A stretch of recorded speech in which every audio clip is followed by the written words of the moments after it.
And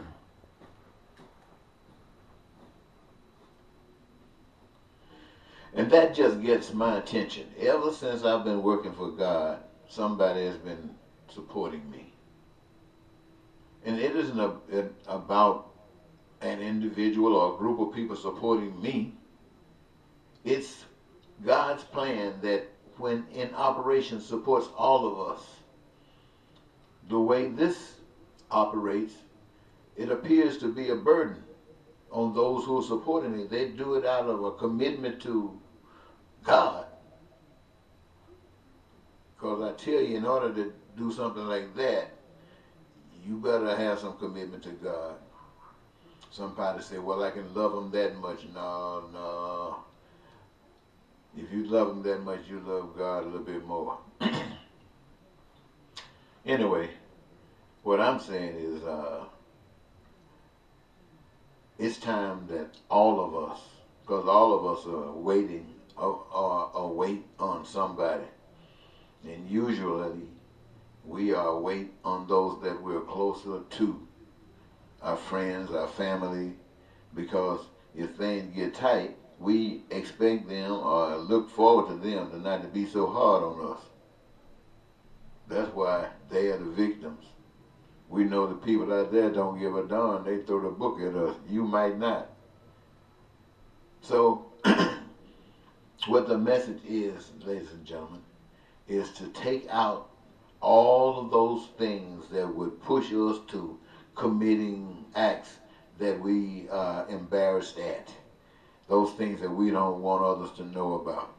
Let us be encouraged and guided by our compassion for one another down a path that says, do good.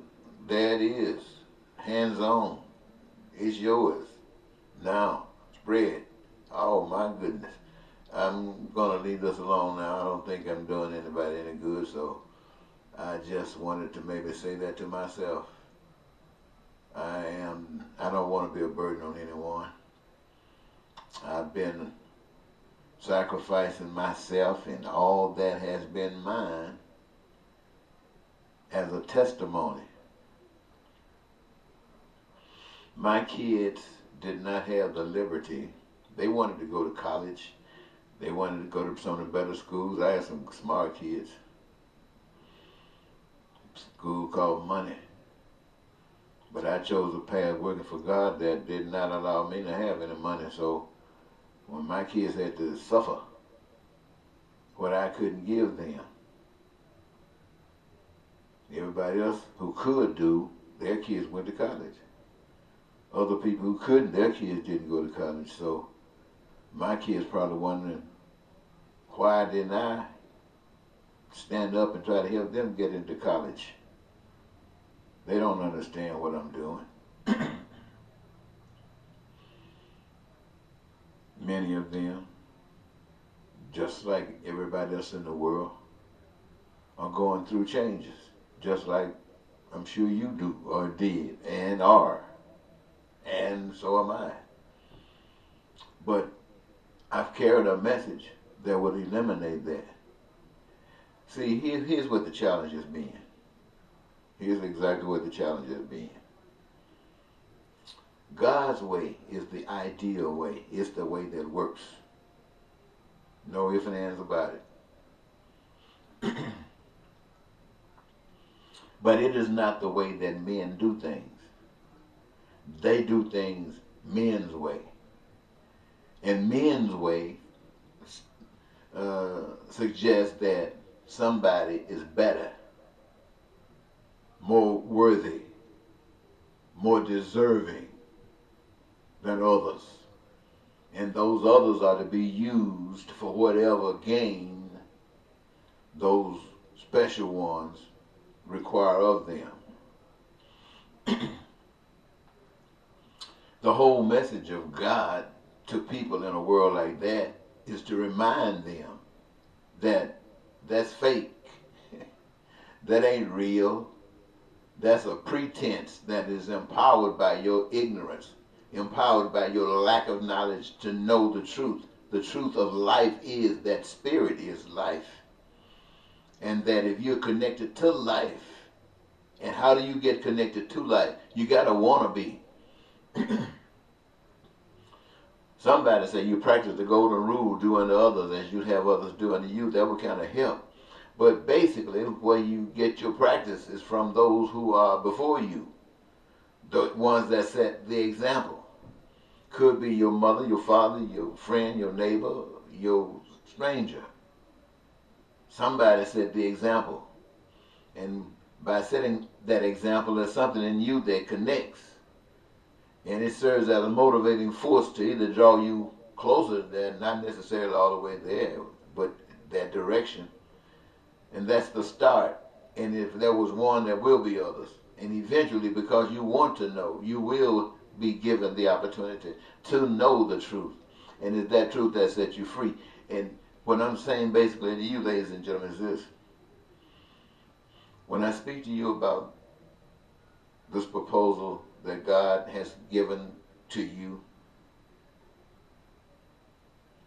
it sets you free from people who got control over you right now. People who control the money.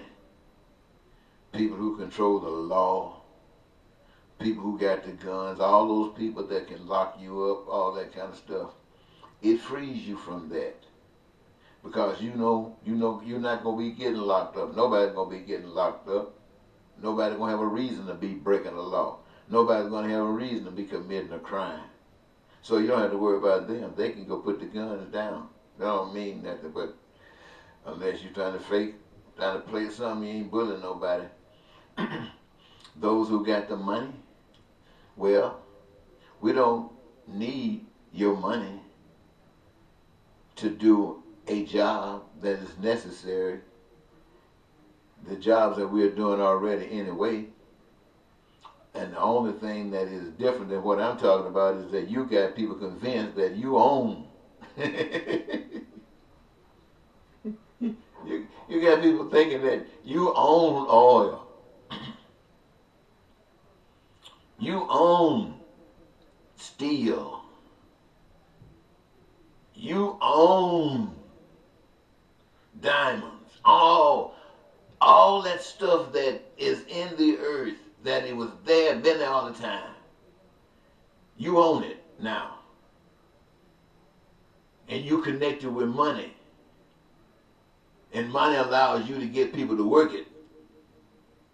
And these people get some money so they can do some of the things that they would be doing getting free if they wasn't working for you for the con. Golly. Well, that's the kind of stuff I had to go through. But I'm still speaking. I ain't gonna turn it loose. But I got to see some change. I really want to see the people bloom. You know, in the fall, when the flowers and stuff started withering and winter come and they pass away, and then the springtime started coming, you start seeing sprouts. And then as spring progresses on, then you can start seeing some blooms. And sometimes you start seeing, they just bubble out, blossoming. And they come out and they be so beautiful. They're starting over again. We have made a cycle in capitalism. I know a lot of people think capitalism is the greatest thing in the world. They think that big money is in capitalism. Socialism, people are lazy. Boy, that's crazy. If you're a socialist, you're lazy. No, baby. No. You give a socialist the opportunity to work on a job that he loves. And he'll do it just as happily as people play sports. You let a person who's doing a job that they love doing have the same benefits that they had when money was buying. Food, clothing, shelter, education, a life, vacation, stuff like that. You think they won't work? You tell like a nut. They don't, hey. Boy, anyway. But just think about how people get programmed and socialist. Now, let me ask you this. Everything that I propose to you is the same way heaven operates. Now, somebody might call that socialism. Well, it works in heaven. It works quite fine in heaven. In fact, ain't nothing coming up there but that.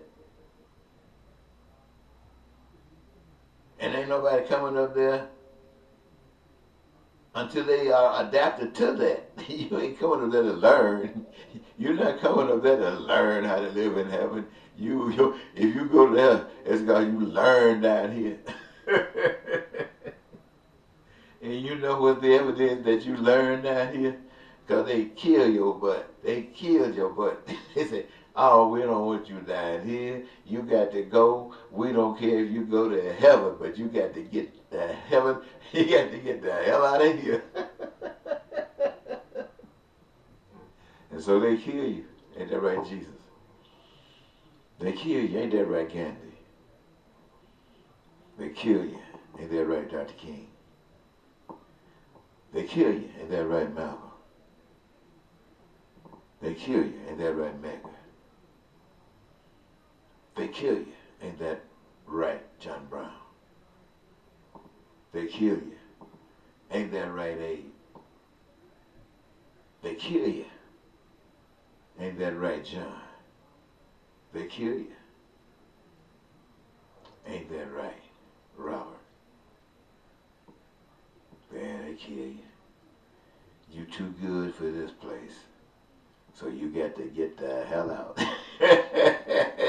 So now, this is a message to all you people who listen to me. All you good, wonderful, saved, filled with the Holy Ghost and fire bodies, born again, all of that. I'm taking you to a different level. If you think that you're going to heaven, I know you've been told you can't work your way up there. It's grace. It's a gift.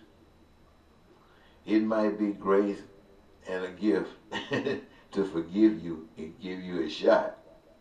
But them pearly gates, you ain't going up in there, buddy, half-stepping. No, you're not going up in there half-stepping. There were some people I heard, I don't know how true it is, that started half-stepping up there and they got kicked out. Now they're going to have you half-stepping down here and bring you up there? I don't think so. Now, you might join a fraternity like that. You might become a member of Skull and Bones or a member of some other secret society, but you ain't getting up in heaven unless you're ready. Now, once again, what does ready mean? Ready means that you are about peace and prosperity and joy. You love life and you treat people like you want to be treated. And you exercise your gift graciously in heaven.